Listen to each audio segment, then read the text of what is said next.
onde-onde ini kan kalau saya pikir kan asal muasalnya dari Cina. Rasanya bedanya apa ada onde-onde Isinya di sini? beda. Isinya apa? Ya mungkin kacang merah, kacang hitam. Lontong cap gome nggak ada di dalam promosi luar negeri kita itu nomor berapa minim. ya? Nomor berapa itu? Minim nggak ada jawabannya. Minim sekali ya. Nggak kita belum punya. Memang sulitnya karena kita nggak ada ekosistem. Coba kemana-mana tanya makan Indonesia, bengong dia. CNN bawa apa itu namanya? Salah satu makanan. Nah, terus Indonesia apa? 2 kali disebut itu. Terus ngapain kita? Nasi bungkus tanpa penjelasan bahasa Inggris dengan tujuan supaya nanti seperti sushi sashimi di Jakarta ini soal mie world champion akulturasi mie ini paling banyak varian di dunia itu Jakarta.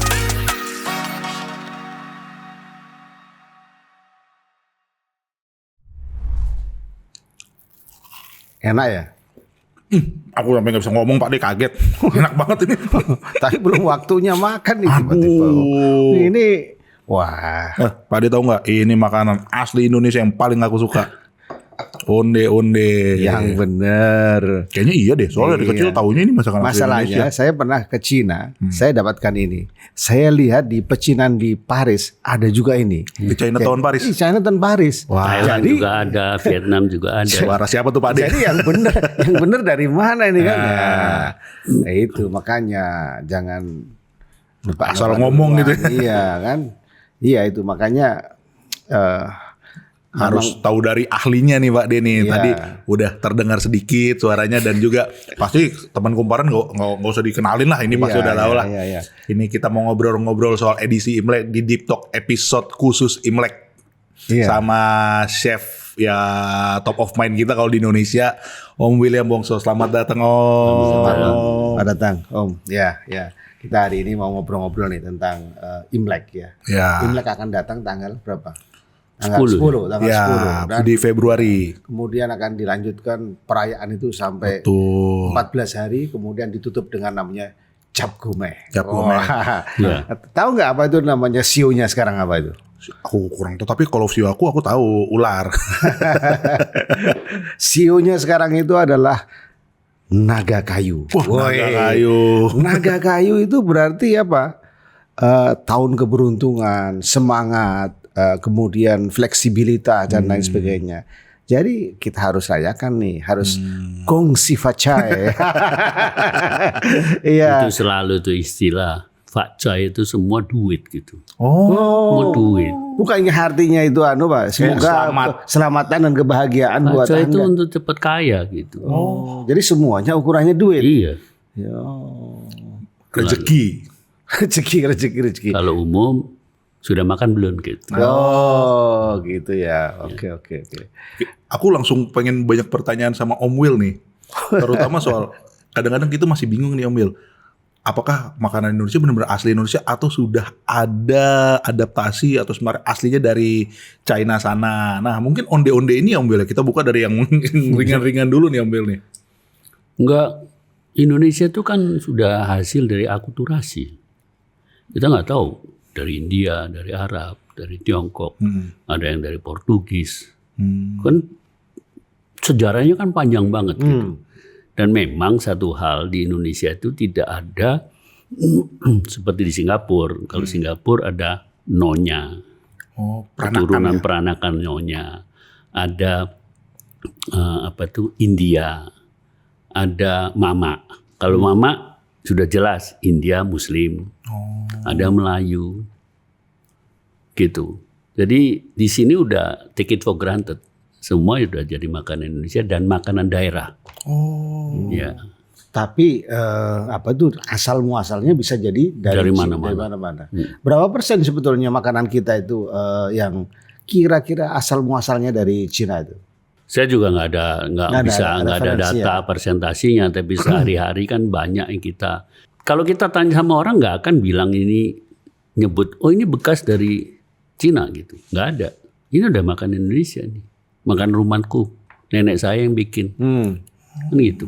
Jadi nggak ada praktek khusus bahwa ini saya keluarga keturunan itu patokan yang peranakan di Indonesia yang sudah nggak bisa bahasa Tionghoa. Sudah generasi 3, 4, 5 gitu. Kalau misalnya undi-undi aja deh Pak. Undi-undi ini kan kalau saya pikir kan asal muasalnya dari Cina. Kalau menurut Om Will nih rasanya bedanya apa dah undi-undi Isinya di sini? beda. Isinya apa? Oh. Ya mungkin kacang merah, kacang hitam. Oh, kalau dibandingkan tempat lain ya. Ya. Di Vietnam juga ada, Thailand juga ada. Di ASEAN ini banyak ini sejenis gini. Mungkin variannya beda isi. Wijennya sama di luar. Wijennya sama di luar. Bentuknya, blegernya itu sama di luarnya. Saya pernah lihat kalau nggak salah bentuknya lonjong gitu. Lupa saya Oh, ada dari mana juga gitu ya. ya. Belum pernah lihat saya lonjong itu. Iya. Tapi kalau misalnya kita ngobrolin makanan-makanan adaptasi yang mungkin akulturasi yang paling terkenal tuh mie ya. Mie. Iya. Tahu nggak di Jakarta ini soal mie world champion akulturasi mie ini paling banyak varian di dunia itu Jakarta. Oh. Dari mana-mana kan datang sini. Dari versi yang mie Chinese aja banyak. Dari bisa Bangka mie-nya beda. Iya. Siantar beda, Medan beda, Surabaya beda. Aceh beda. Aceh beda, gitu. Jadi memang nggak ada ke Hongkong aja coba. Hanya segelintir beberapa daerah aja. Tidak variannya tidak sebanyak di ini budaya sumpit ini kan sudah di jalanan. Pinggir jalan gerobak dengan 10.000 bisa makan mie. Soal isinya macam-macam terserah. Jadi kalau tadi aku ini Om Will dia bilang paling world champion di Jakarta, ini fakta baru banget nih Pak Denny. Coba keliling deh, Pak Haji lihat di mana-mana. Ke Hongkong ada beberapa macam dari daerah, dari regional, dari China. Gitu. Apakah itu karena diversity Ya, atau pengaruh ya. keragaman Melting suku pot. bangsa? Kita. Melting pot dan keragaman. Oh, jadi kemudian menjadi satu. Menjadi gitu ya. satu. Ya. Jadi sebetulnya makanan kita meskipun asal muasalnya dari mana-mana, tapi kemudian menjadi makanan khas kita Iya. dengan berbagai macamnya. Nah, di Aceh itu mie-nya berempah gitu. Mana Oh, iya. dari Tiongkok mie begitu. Wah, sebetulnya kita kaya sekali bro nih. Kaya Pak. Super kaya. Sampai Super kaya. kekayaan tapi nggak tahu milih yang mana gitu. Iya, saking banyaknya ya. Ya kayak sekarang aja. Too many jadi no many Pak. Lah saiki Pak, soto ya oke banget Pak. Soto yo oke Iya, banget tuh. Soto, seroto, coto. Waduh. Gitu. Iya itu kan banyak Belum sekali. lagi sotonya Pak Sadi. Iya. Sotonya mie Pak Geno. Iya. Kan ada embel-embelnya semua itu. Dan itu memiliki ciri khas tersendiri. Iya. Dan punya tidak bisa diperdebatkan. Mie ini kan nggak bisa diperdebatkan. Kalau saya punya tetangga mie ya saya bilang itu yang paling enak karena dari kecil saya makan itu terus. Iya. Pak, saya mau cerita sedikit aja bahwa Indonesia itu begitu banyak ragam makanannya dan itu terjaga sampai sekarang gitu di dalam negeri gitu. Ini beda dengan beberapa negara lain yang terutama negara-negara bekas komunis dan sosialis itu. Itu makanannya itu hanya itu saja. Mungkin hanya 3-4 makanan dan itu memang didesain seperti itu. Jadi ketika kita masih punya begitu banyak makanannya, Tatanan promosi itu yang udah luar mulai biasa. berubah, terutama di negara barat, Pak. Gimana itu Pak? Pengungsi. Oh, Pengungsi itu yang merubah semua selera masyarakat setempat. Di Australia itu ada kata-kata Asianization of Australian palate. oh iya. Gitu. Sekarang di Anaheim misalnya ada Little Arab. Arab ekspor semuanya. Datang sana kelihatan orang Arab semua pakai cadar apa semua bebas aja. Gitu. Dan itu mempengaruhi. Terus orang lokalnya kepingin tuh akhirnya. Iya. Karena pacaran.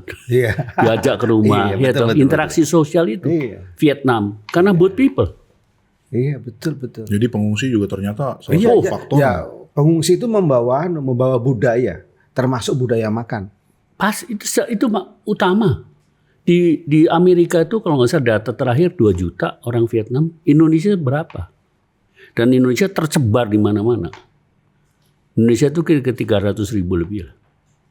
Satu kota di San Jose aja orang Vietnam mungkin 200.000. Baru satu kota kecil. Tiap 100 meter satu warung Vietnam. Menarik. Dan itu ekonomis loh Pak. Ya. Pemerintahnya mengekspor bahan-bahan. Iya sama lah kayak di Korea Selatan kita punya 40.000 warga kita di sana Iya. dan itu menjadi lahan ekspor dari produk makanan. Tapi nggak Indonesia nyebar sana. ke orang Korea. Nggak nyebar. Karena secluded Iya. di daerah Arsan. Iya, mereka kan ngumpulnya sendiri. Iya. Nah, kenapa orang Indonesia yang juga banyak di luar negeri mulai jadi TKI sampai yang jadi bos-bos besar tuh tidak mampu mewarnai makanan kita di mancanegara, Pak? Bumbu Pak. Oh, ini bro, bumbu bro. Apain Bumbu. Iya. Bumbu kita tuh paling kompleks. Boleh dikatakan di Amerika ada lengkuas. Lengkuasnya kayak kayu segini Pak. Kayak apa itu? Nggak ada rasanya. Serai, gede bombong.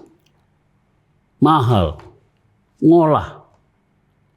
Mau mereka dengan tenaga kerja yang gitu mahal ngolah bumbu sampai berjam-jam. Nah itu satu permasalahan yang kita hadapin Indonesia. Makanya Indonesia itu masih minim sekali.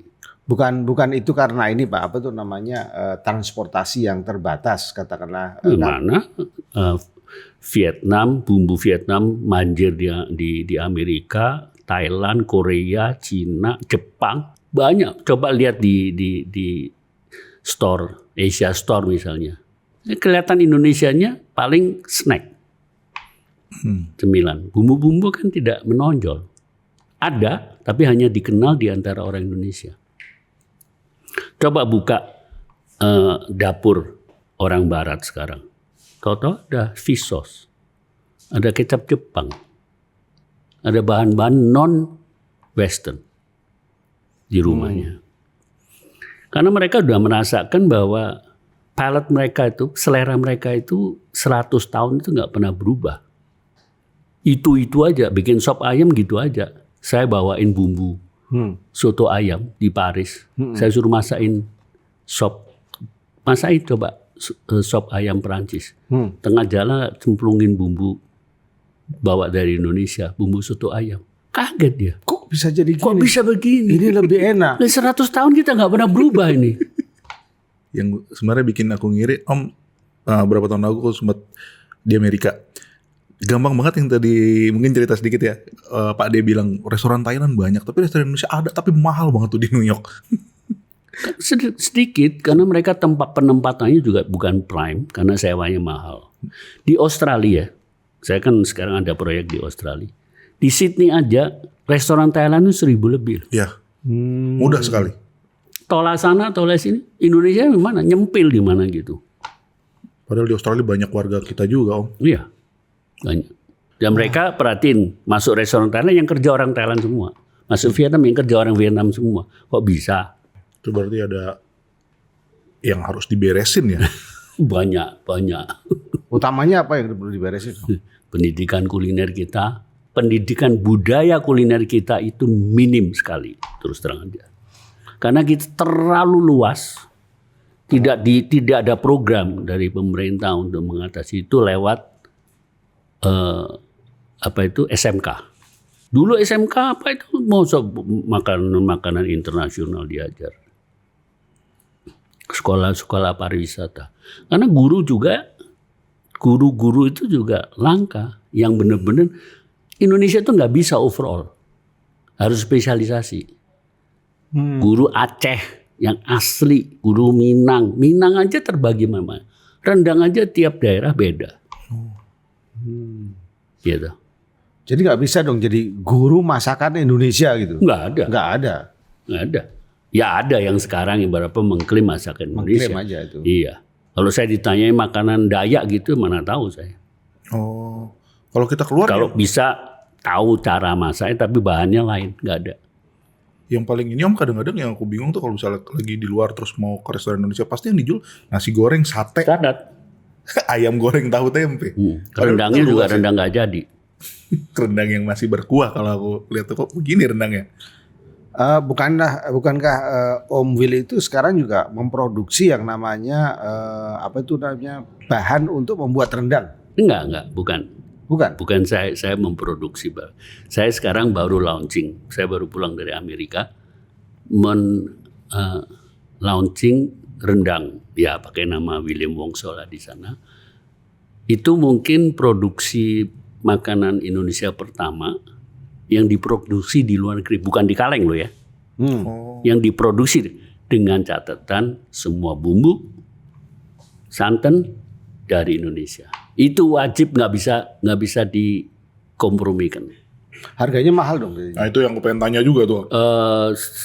Setengah kilo itu kira-kira sekarang lagi harga promosi $25. Kali 15.000. Hari ya, $25 setengah kilo, 1 pound. Di luar tax. Di Amerika tuh embel-embel banyak. Ada tax, local tax. Terus ada transport, ada apa gitu. Tapi waktu saya launching di Asia America Expo, itu kita nggak kebayang bahwa market Amerika tuh penetrasi dengan produk-produk Asia. Saya masuk sana itu 2 hari itu katanya 150.000 pengunjung dan seperti di pasar di Cina. Hall ada 9 hall, yang 1 hall makanan itu semua produk-produk Asia. Om Bill, kalau boleh dibilang nih dari makanan kita dan makanan Asia termasuk Cina ya, dalam promosi luar negeri kita itu nomor berapa Minim. ya? Nomor berapa tuh? Minim ya, nggak ada jawabannya. Minim sekali ya. Nggak kita belum punya. Karena satu, memang sulitnya karena kita nggak ada ekosistemnya. Coba kemana-mana, tanya makan Indonesia, bengong dia. Saya launching di Australia dengan konsep nasi bungkus tanpa penjelasan bahasa Inggris. Dengan tujuan supaya nanti seperti sushi sashimi. Udah nggak perlu dijelasin lagi. Nasi bungkus di Indonesia gitu. Kita kan pernah punya itu namanya promosi apa itu namanya soto.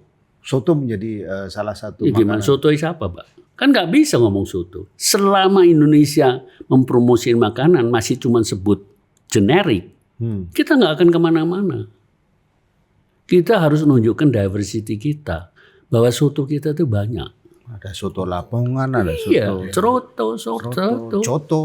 soto ayam Lamongan.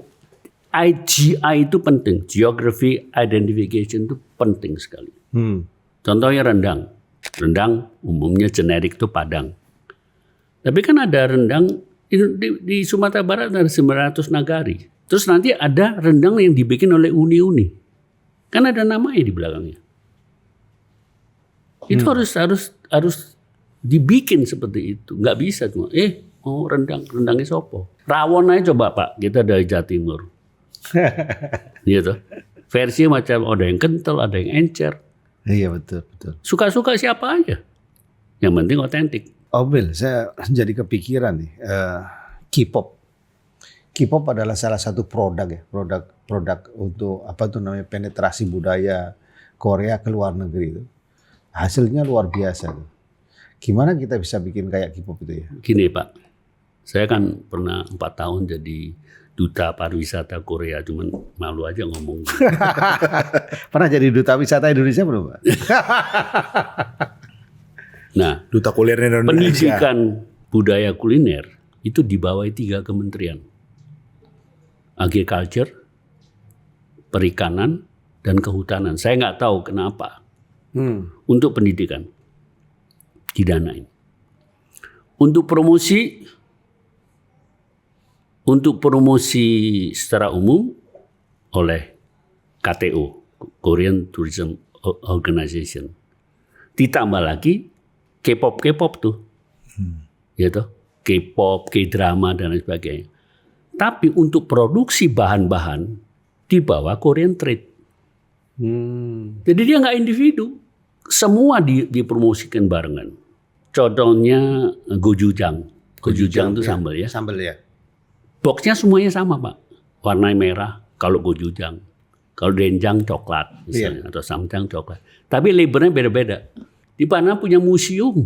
Di Sunjang itu ada museum gochujang. Jadi satu desa dibina. Iya, Eksistensinya. jadi kalau gitu apa yang kita bisa belajar misalnya dari Korea misalnya? Mau belajar dari mana dulu Pak? Yang pendidikannya ada, Oh. Ya, Bapak kan pernah jadi duta di perwakilan Indonesia di Kairo. Coba waktu berangkat stres nggak bawa koki? Iya, Nyari kokinya koki. susah setengah mati. Iya. Karena emang nggak ahli juga. Ya. Bisanya cuma masak aja, masak Saya sebisanya. tanya sama Dubes Korea, where you get the chef? Dari pemerintah, begitu saya mau berangkat dikasihin 20 kandidat lulusan akademi. Saya tinggal pilih satu, Mbak sini. Nah nanti twistingnya itu oleh Ibu Dubes. Perangkat makan, perangkat saji, seluruh perwakilan itu sama. Oh, luar biasa sekali ya. Jadi misalnya kalau kita makan di Korea kan itu udah ada wadahnya Pak, dibikin semua banjan. Udah bagus banget, tinggal diisi satu-satu. Nanti supnya tersendiri, wadahnya. Itu katanya seluruh perwakilan itu sama. Bapak dulu pakai piring seperti apa di sana? Ya bikin di piring di perwakilan, Pak. Ya memang belum ada kita namanya. Yang penting kan ada logo Garuda. Iya, yang penting ada logo Garuda itu. Sekarang itu baru sampai segitu. Karena tatanan sajian menu Indonesia secara internasional atau di bawah gastrodiplomasi itu kan tidak pernah dibikin. Ini menarik banget ya, ternyata tidak pernah dibikin. Berarti promonya apa setengah-setengah ya?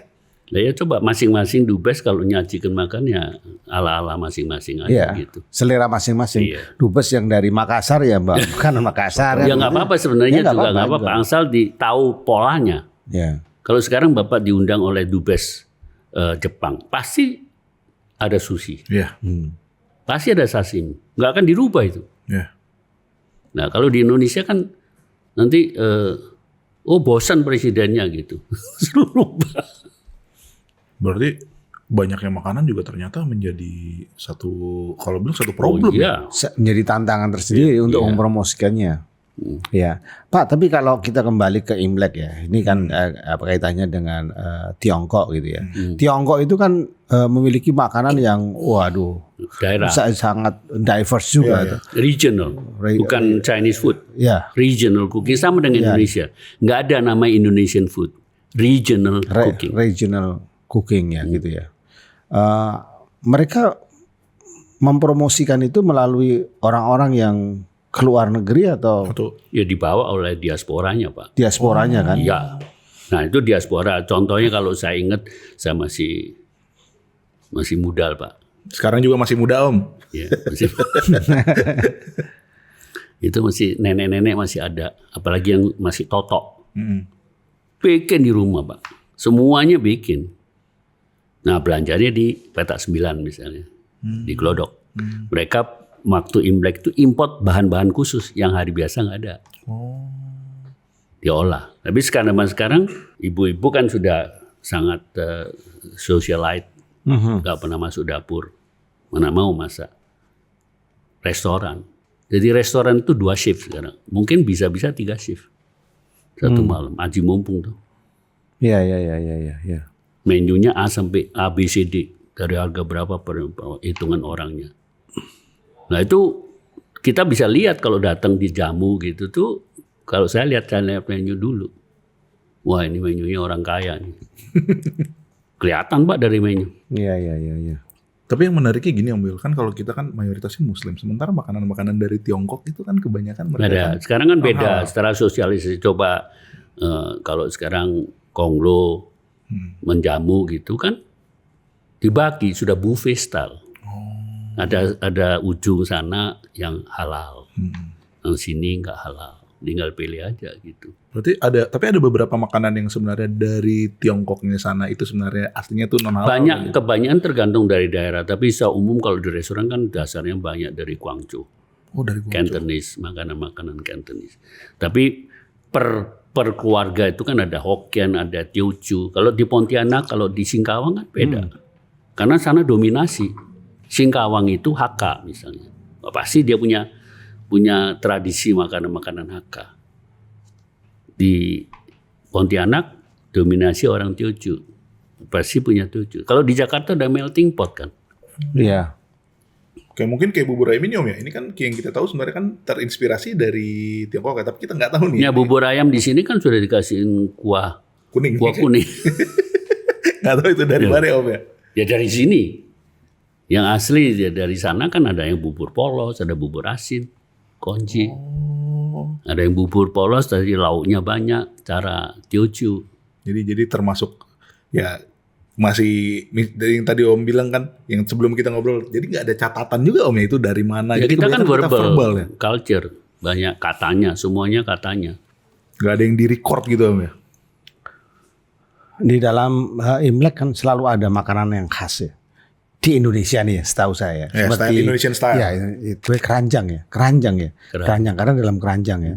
Kemudian kue lapis. Kalau di Cina namanya Nian Kao. Nian Kao itu, Nian itu tahun. Kue tahunan. Jadi kue Imlek gitu. Itu apa maknanya itu? Gini ya, di Tiongkok itu kata-kata. Misalnya ikan, itu bisa diterjemahkan dengan lafal yang sama tapi katanya seperti itu. Itu tuh maksudnya berlebihan gitu. Dalam kata lain tapi suaranya sama. Jadi harus dari ikan. Dari ikan nggak boleh dipotong-potong kecuali seperti yusang misalnya. Bapak kalau yang diangkat orang mana? Yeah. Di Tiongkok kan nggak ada itu. Itu diciptakan di satu restoran kalau misalnya tahun 60-an di Singapura. Lontong cap gome nggak ada di Tiongkok. Ya? Iya. Kaget aku Om.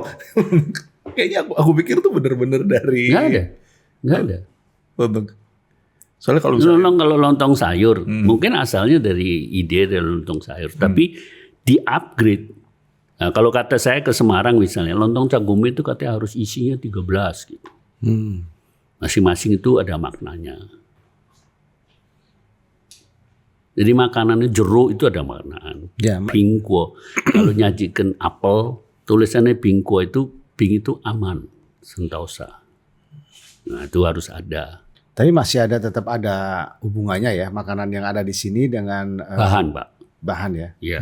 Bahannya. Bahannya ya lokal, yang mereka nggak mungkin didatangkan. Ada bahan-bahan tertentu, misalnya bebek asin gitu, itu diimpor. Sausage, terus daging asin misalnya, dan ramuan-ramuan lain khusus gitu. Kalau kita misalnya makan yusang itu sudah ada paketnya sekarang. Sausnya apa, ada warna-warni, semua itu dianggap ada ibaratnya. Iya, iya. Omel, aku juga mau nanya nih, penasaran. Aku juga baru kemarin sempat googling, ternyata satu makanan yang aku pikir juga sama kayak onde-onde tadi kan. Aku pikir asli Indonesia, tapi ternyata ada pengaruh. Pempek ya Pak Dik? Ini mungkin waktu dia datang, banyak ikan yang dulu nggak ada kulkas. Dulu kan nggak ada lemari dingin. Banyak ikan yang terbuang. Kalau ikan terbuang di sini dari ikan asin. Jadi ini dicampur, di sini di Tiongkok nggak ada sagu. Nah ini ketahan lama gitu. Nah sausnya ini nggak ada nih, asam, pedas, cuka ini juga beda gitu. Sini cuka aren. Berarti ini sudah akulturasi. Iya. Dan apakah makanan-makanan yang aslinya dari Cina ke tempat lain juga mengalami akulturasi yang sama? Bisa aja. Mungkin dia di Peru. Peru itu terjadi banyak. Itu Peru itu juga melting pot. Dan gastrodiplomasi ini dia hebat banget. Itu apa itu? Makanan seperti jawut apa namanya? Di Peru itu. Itu dulu orang-orang Peru nggak kenal itu. Tapi karena proses gastrodiplomasinya sekarang mendunia sebagai makanan sehat. Ceviche, ikan yang dimatengin dengan jeruk dengan asam. Ada gohu di Maluku. Ya di Sulawesi, di kampung. Tapi dikasihin santan, dikasih bawang, dikasihin cabai. Di Luwu juga ada sejenis namanya lawa, ikan teri dimatengin gitu, dimakan sama rajangan jantung pisang misalnya. Nah itu kan kita tahu dari mana? Portugis, dari mana? Sejarahnya dari mana kita kan nggak tahu ada aja gitu. Terus ikan yang dibusukin Kan ada. Prinsip bikin kecap ikan di Vietnam kan sama. Membusukan ikan terus disaring. Di sini enggak. Ngomong-ngomong tentang makanan yang boleh dibilang khas Indonesia, kalau sepakat ya Om ya, tempe Om. Itu di Jepang kan sampai ada orang Indonesia Rustono. Rustono kan. Iya. Rustono itu sampai kemudian bisa bikin pabrik tempe. Iya. Dan tempe itu menjadi makanan Sehat dunia. sehat di paling tidak di Jepang kan, laku sekali. Dia Pak Rus itu menjual tempenya di 1000 titik. Iya, luar biasa.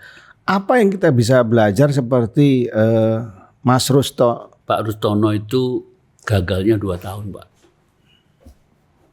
Beliau cerita sama saya. Ke suatu cuacanya dingin.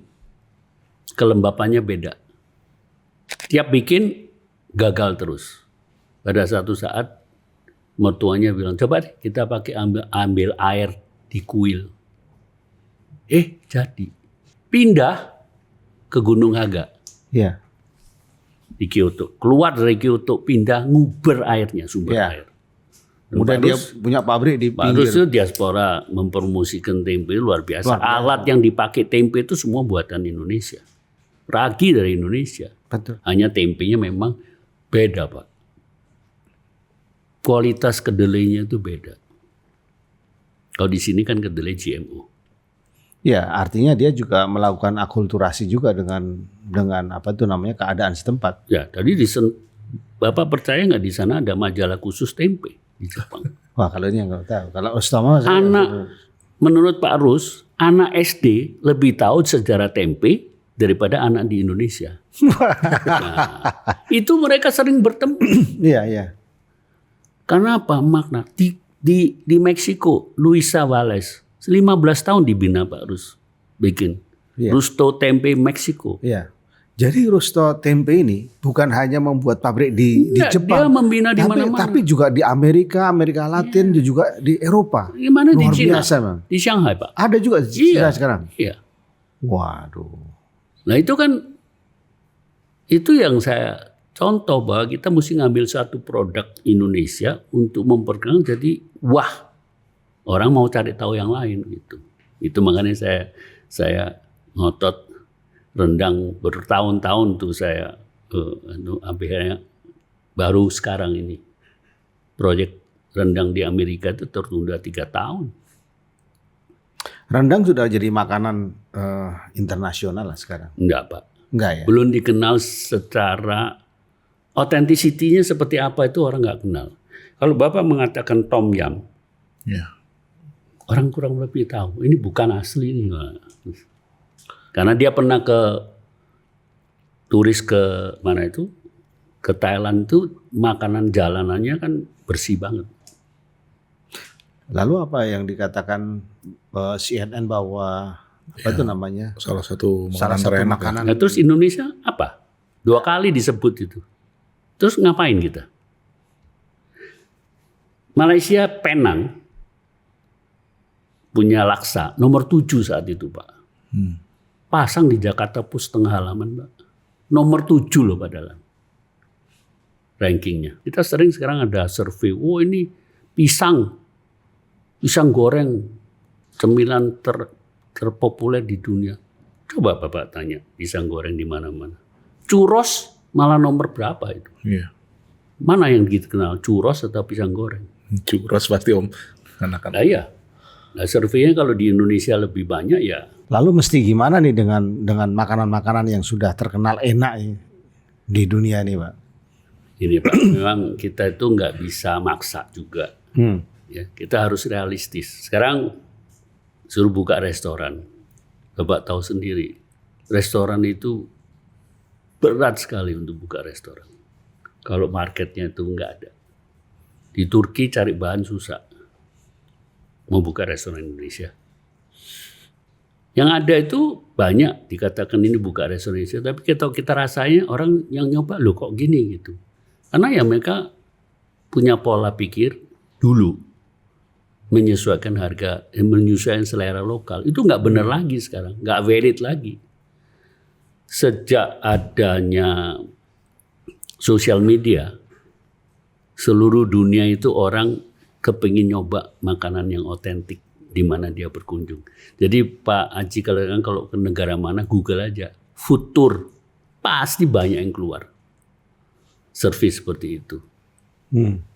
Di India New Delhi itu ada namanya Delhi Food Walk. Kita diajak jalan 4 jam Pak. Mangan terus. Mangan 10 kali Pak. Sampai. Itu hampir 1 juta loh satu orang. Iya. Penuh Pak. Dari seluruh dunia booking situ. Dengan suasana Old India, Old Delhi, daerah Muslim, makannya unik-unik Pak.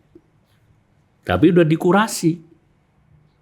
Kita di LA, khusus tacos. Ada tur tacos. Itu di mana-mana Pak sekarang. Coba di Jerman sekarang makanan Syria bakal banyak. 900.000 pengungsi masuk situ. Apalagi makanan ini Turki lebih banyak lah. Kalau Turki itu sudah sejak tahun udah lama 70-an sejak namanya Arbeiter. Iya, Arbeiter. Ya. Turk Arbeiter. Dulu orang Turki. churros itu di pinggir jalan, makanan jalanan. Tapi sekarang fine dining Turki kan banyak di Jerman. Iya, betul. Makanan Timur Tengah coba. Kalau Bapak ke KBRI di Berlin, pasti diajak ke satu restoran Timur Tengah yang kalau kita ke situ pasti kelihatan orang Indonesia. Setiap kali menginjak restoran itu pasti ketemu orang Indonesia. Karena ada nasi, ada kambing atau ada ayam apa-apa. Menarik banget nih Pak Denny. Iya. Banyak fakta-fakta baru yang berkuak nih, nggak cuma dari makanan soal Imlek dan ternyata soal diplomasi kuliner Indonesia yang ternyata belum gaspol. Tapi mungkin balik lagi ke soal Imlek ya. Aku pengen nanya ke Om Will nih. Ada alasan nggak sih kenapa orang Indonesia tuh sepertinya cocok dengan makanan dari Cina dan akhirnya diakulturasi dan diadaptasi dengan kuliner-kuliner lokal kita? Lu kan sudah dari dulunya. Kulino namanya. Coba gini Pak ya. Banyak teman saya ke China. Waduh makanannya nggak cocok banget katanya. Nggak enak, nggak bisa dimakan. Lah ya gimana? Mindsetnya pikirannya makanan diglodok. Makanan Chinese food diglodok, terus masuk ke sana, masyarakatnya beda, otentik di situ, daerahnya beda-beda, kena. Bapak tahu nama istilah mala? Iya. Dari Sichuan Pepper. Itu mendunia Pak. Saya kemana-mana itu mala itu tampil semua di mana-mana. Padahal geringgingan, padahal Indonesia ada di Batak, Andaliman. Gitu. Tapi Andaliman kan nggak ada daerah lain pakai kecuali makanan Batak. Sydney dibabat semua tempat-tempat yang premium oleh restoran-restoran Asia dan Timur Tengah. Habis Pak. Ada satu jalanan di Dixon Street, seberang Dixon Street, yang dulu Spanyol semua, bubar Pak. Ganti Chinese, Korean, Vietnam, Timur Tengah. Seperti apa tuh namanya Timur Tengah ini ya. Timur Tengah ini sebetulnya kan saya pikir tidak terlalu ekspansif by intention gitu lah, ekspansinya itu. Enggak, karena kebetulan. Nah, tapi tetap bisa mendunia gitu. Enggak Pak, mereka tuh begitu masif, kan perlu makanan mereka. Karena tadi dibawa oleh imigran tadi. Iya, terus negaranya ekspor. Negaranya ekspor bahan-bahannya. Yeah. Karena nggak mungkin makanan mereka akan menyukai makanan dengan bahan-bahan Jerman misalnya. Itu kesempatan ekonomis yang luar biasa. Kalau ingat makanan Latin jadi ingat di daerah aku kan ada kue namanya panada. Ternyata aku pas ke empanada. Nah, sekarang kalau kita ke sarapan di Lisbon gitu. Iya. Kenal banget pastel, empanada, roti ada isinya. Beda sama Spanyol. Oke. Kalau gitu apa yang kita bisa pelajari nih yang terakhir nih dari apa tuh namanya makanan Imlek ini Pak, atau makanan Tiongkok ini Pak? Free flow aja Pak. Memang saya melihat cuman perbedaan pola saji dari dulu sekarang, yaitu kalau dulu nenek yang masak sendiri semua, sekarang sudah nggak ada yang masak. Jadi pesan sana sini bawa ke rumah atau restoran.